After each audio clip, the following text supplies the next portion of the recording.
Hi everyone, it's Phaedra. Following on from last week's video where we talked about storing food, water and energy, I'm now going to show you what's growing in my garden. We have quite a large garden over here in Australia, and just for some context, we are at the end of our season. So we're in the middle of autumn. The frost will hit maybe in another 4 to 6 weeks. So what I'm going to show you first is what I've grown for our growing season.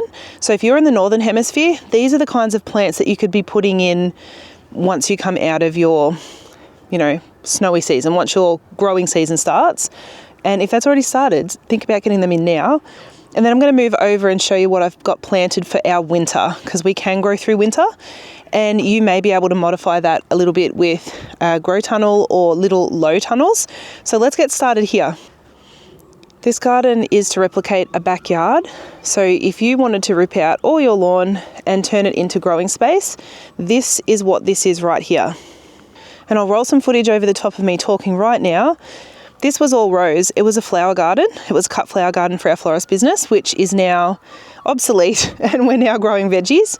So what I did was, I'm very lucky, I have a tractor and I tilled the whole space so that we could just switch it over. And then I just made little mounds everywhere because I wanted it to be cute, and no garden edging. We have some invasive grasses and the garden edging is just a horrendous mess around raised beds. It's much easier to manage when there's no garden edging.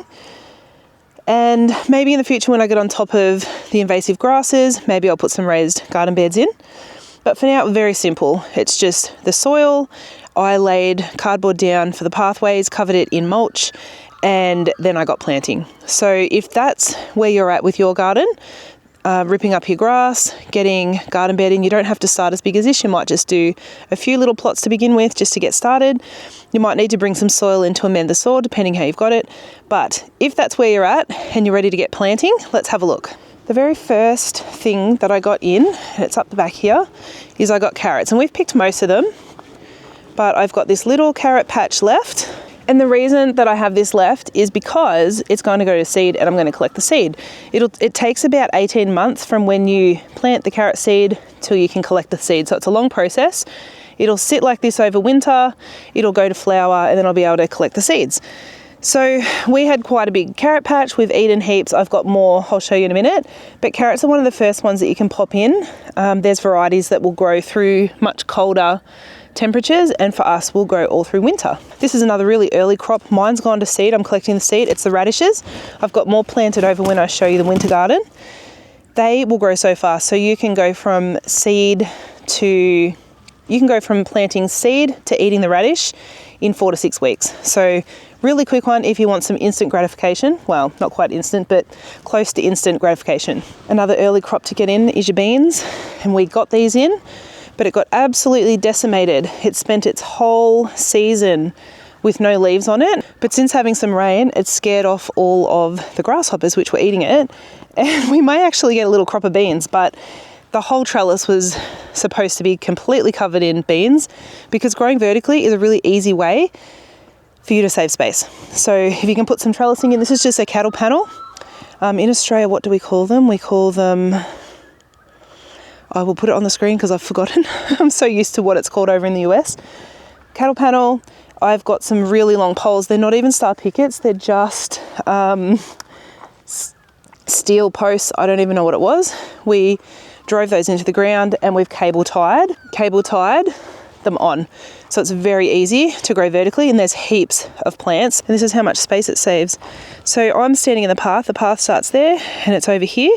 It's just this little space here, which is about 50 centimeters. And you will have seen me pop on the screen. I'll put the inches up as well if I mention measurements. Okay, moving on. Another really early one that can go through cold temps is beetroot. So this is just, I think this is my second succession of it. I've got a little bit left. There's one there that's, I don't know whether it's been chewed down or what's happened there, but I need to pick these.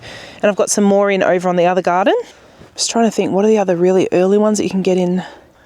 Okay, my garden is a jumbled mess, which is exactly what I wanted because it helps with pests. If you mix things around rather than having them planted out in neat rows, it's much less work to control pests and disease, as long as there's airflow, which at this point we don't have a whole heap of airflow, because it's so jumbled, but we're at the end of our season. And we do have a bit of powdery mildew on one of the zucchinis.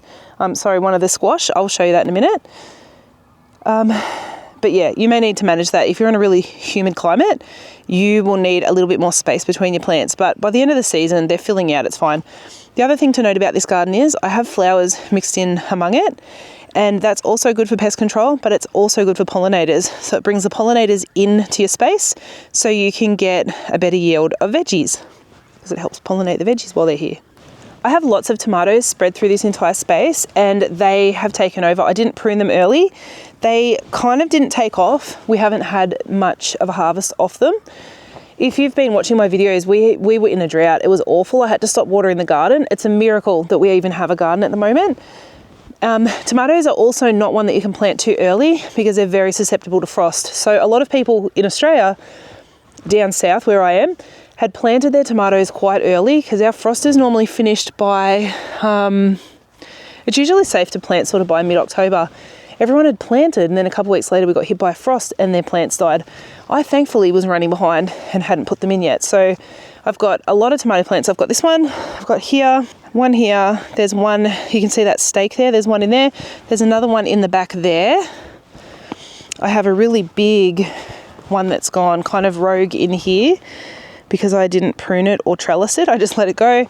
There's one over here mixed in with some tomatillos, and there's a couple over in my next plot, which I'll show you in a minute. Heaps of tomatoes, which should have been absolute abundance to make my sauces for the winter and really be able to share with others and everything. But, you know, sometimes we just don't have a good season with some crops. And tomatoes for me was one of them. I have a pot of lemongrass that gets moved into the hothouse for winter because it's very susceptible to frost. It will be being moved very soon. If you've planted everything you want, but you just want it to look a bit more full and abundant, plant zucchinis. I've got so many of them.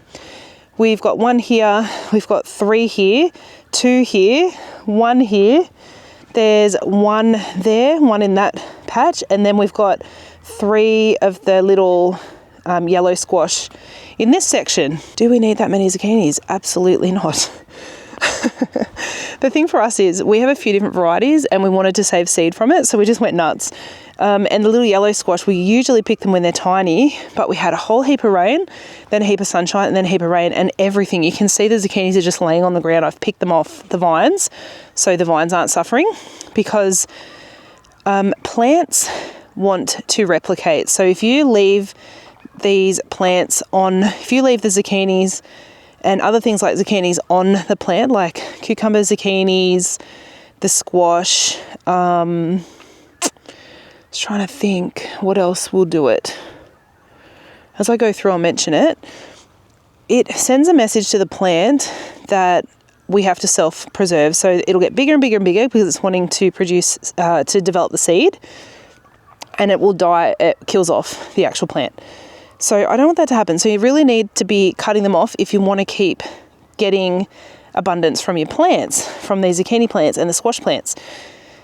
If you've got a plant that you feel like, oh, it's stopped producing, have a look for a big piece of fruit that's sitting on there that you've missed too, because that can happen as well. I'll take you over. These little yellow, well, they're supposed to be little. I left this a bit late. I don't know if it's still, you can see the powdery mildew. See this one?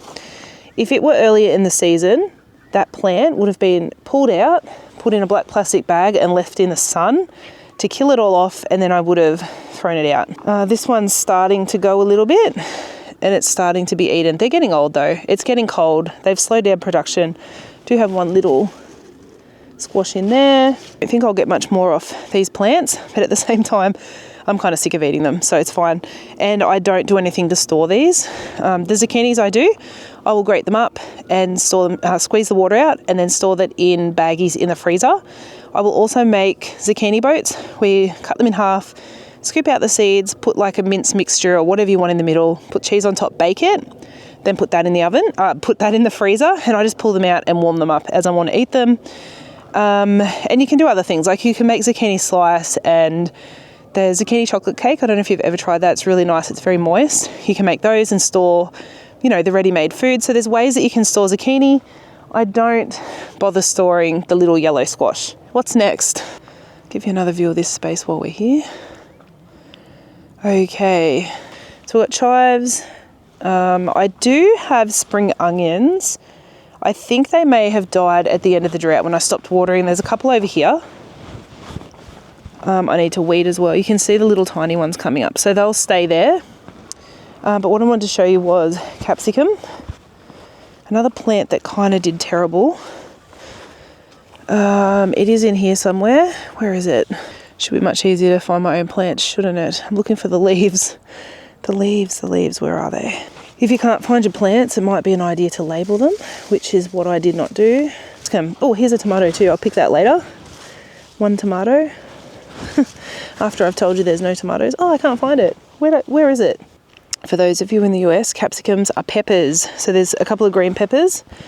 I had some up the back as well. They did not do very well. They didn't cope with, obviously, not being watered, whereas other things have bounced back.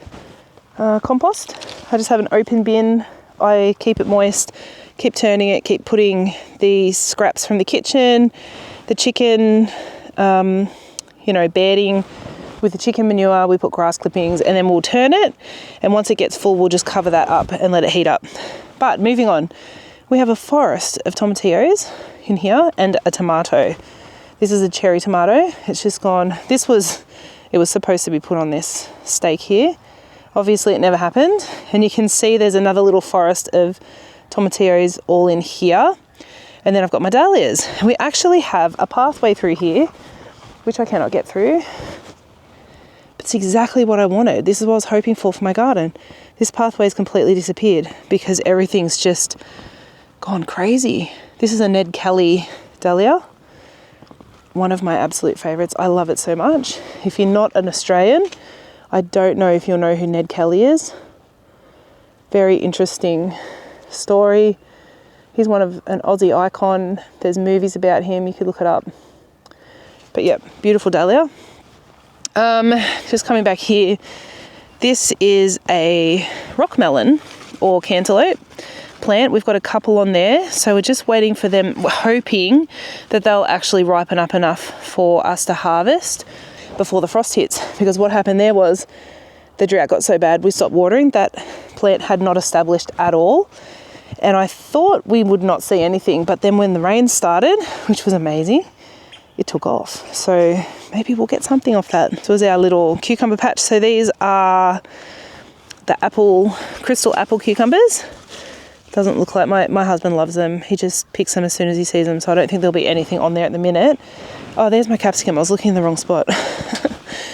The perils of a jungle garden. But look, it looks amazing. That's another little miracle in this garden. I've got amaranth growing everywhere. Chooks love it, the goats eat it. I'm actually going to save some seed, and I want some of the seed to drop from that one. The more seed that drops and self-sows, the less work for me next season. And then it's just a case of pulling plants out that I don't want in that particular spot. So I'm all for letting things just drop onto the ground and spontaneously come up the next season. The other benefit to that is they will come up exactly when they're ready to come up, and it's usually a lot earlier than what we think when we're planting out our own seed. Got some more dahlias. This is Pink Show. Another absolute favourite of mine. I mean, look at her up against that amaranth. This is Velvet Curtain. Okay. This is my other favourite. I've got so many favourites. This one, I've forgotten the name. What kind of a favourite is it? I'll put on the screen for you. And then I've got Salmon Joy over here. I had some others that I absolutely loved, but we lost them. We actually lost a lot of dahlias. I had culled my collection down to the ones that I absolutely love, my most favourite ones. And I no longer sell dahlia tubers. But I might sell some of these, the pinks and purples, because they are beautiful in a veggie patch, the pink and purple dahlias, because the majority of flowers in a veggie patch, I'm just trying to think if there's anything outside of this. Sometimes there's beans that might have a red or a pinkish flower. They're not very big though. Pretty much all the flowers in a veggie patch are yellow or white. So to have flowers that are pinks and reds and, yellows, you can have the marigolds as well, but it's just so nice because otherwise you wouldn't have it. I can feel it's going to start raining. Let's get on with this. Just going to do one more pass through just to check I haven't forgotten anything. I do have some little tiny pumpkins in here. I don't know if I'll be able to find, there it is, Baby Boo. There's a vine.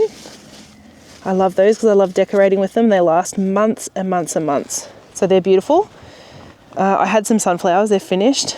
We're going to collect that seed or just let it drop. I had some more dahlias in here. This is Little Angel, which hasn't flowered, but somebody who watches this channel very, very kindly sent me some tubers because I lost mine from the previous year. Little Angel is the dahlia. It's like a little tiny white pom-pom. It's like a marshmallow.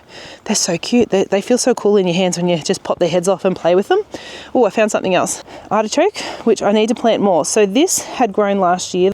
The old stalk is still in there. You can see that brown there. It just reshoots. So I got 3 artichokes last year. We'll see what we get this year, but I need to plant more.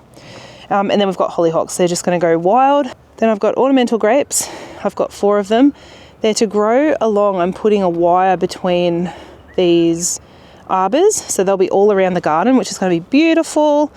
Some more amaranth, more amaranth. We've got a lot of weeds, but a heap of them are edible. This is marshmallow. Well, no, it's not. It's called mallow, but I just nickname it marshmallow. You can actually use it to make marshmallows. I've got some hydrangeas, some paniculata ones, and I'm moving more over in winter. Got an apple tree that was on the brink of death, but it's coming back, which is looking really good. Anyway, the rain's starting. Let's move on to the next area. Okay, so this was all flowers originally. Switching it over to veggies. There are still some veggies in here left over from the summer season, but now we're moving into the cold season, like to grow over winter. So I'll quickly go through what we're doing. So if you're in the southern hemisphere, you're coming into winter, and the cutoff, well, the colder it gets, the harder it's going to get things to germinate and to grow. We have to get our stuff in early. We normally get these plants in February in the ground as seedlings. I start the seeds in January. We were just going through a horrendous drought and I couldn't get them in because they wouldn't have survived. So they're in late, but they're actually doing okay because amazingly, our autumn has been really, really good. It hasn't hit cold very fast. So I have actually bought myself a little bit of time, which is amazing. You can see this back row. I've got zinnias and dahlias all through there. I didn't lift the dahlias last year, but I might lift them this year, or at least lift some to preserve them. And then we've got these zinnias. These are the Floret Golden Hour.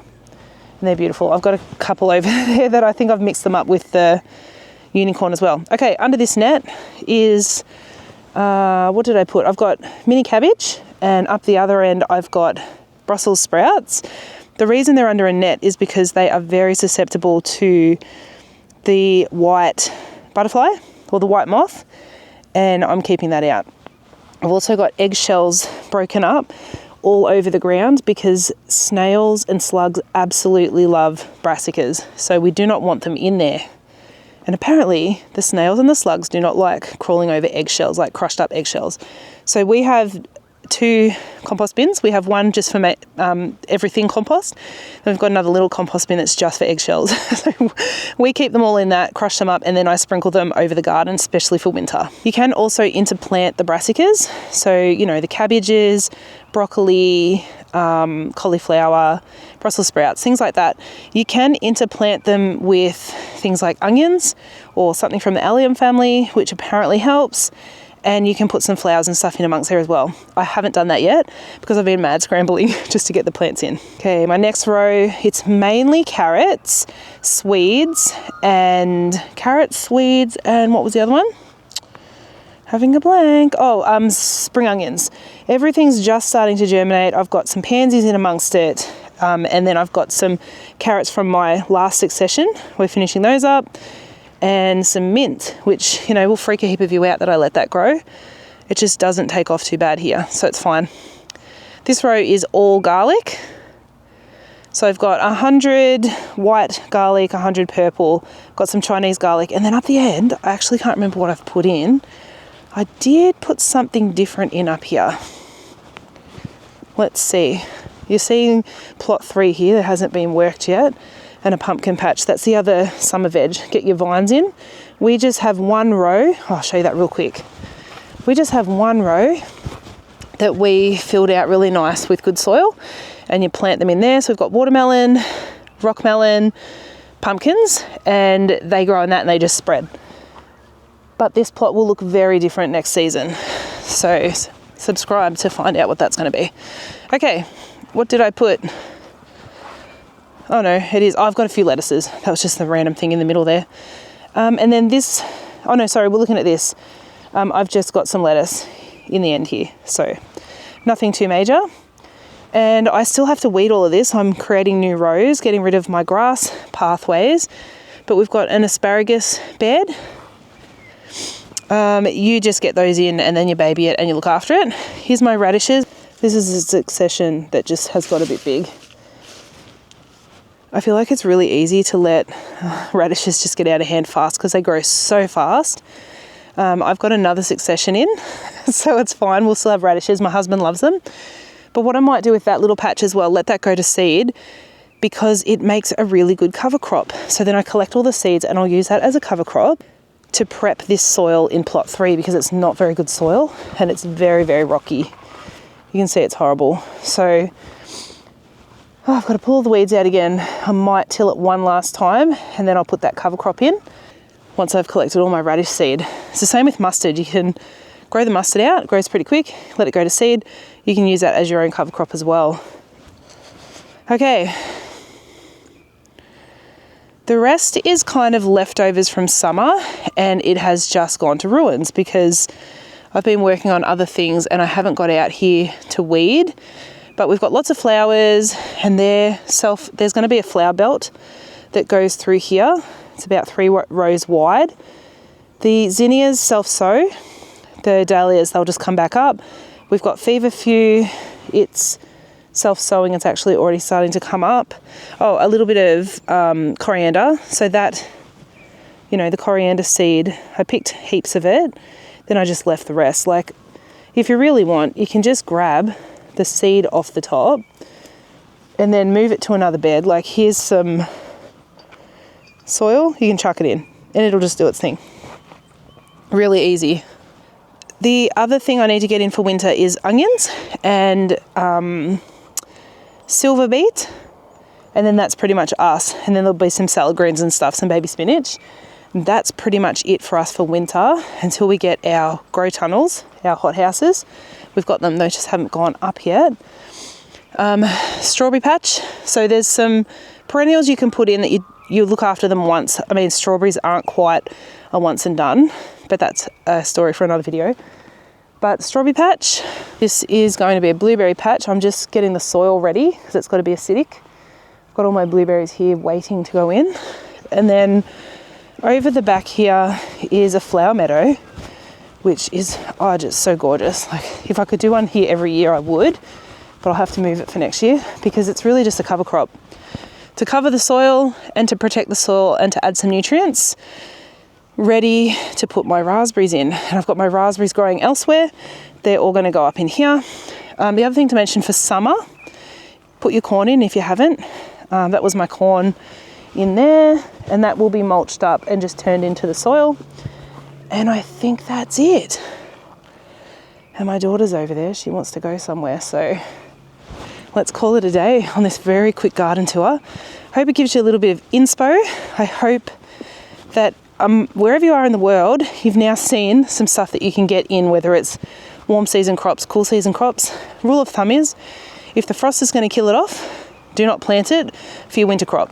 That's pretty much it, unless you can shelter it. Some things actually require warmth. We have tried growing tomatoes in a hothouse over winter. The taste of them was terrible. So we won't do that again. That'll just be a summer crop for us. Anyway, thank you for watching, and I'll see you next time. I'm going to do a seed video next to show you where to buy seeds, what to buy, and what to stock up on.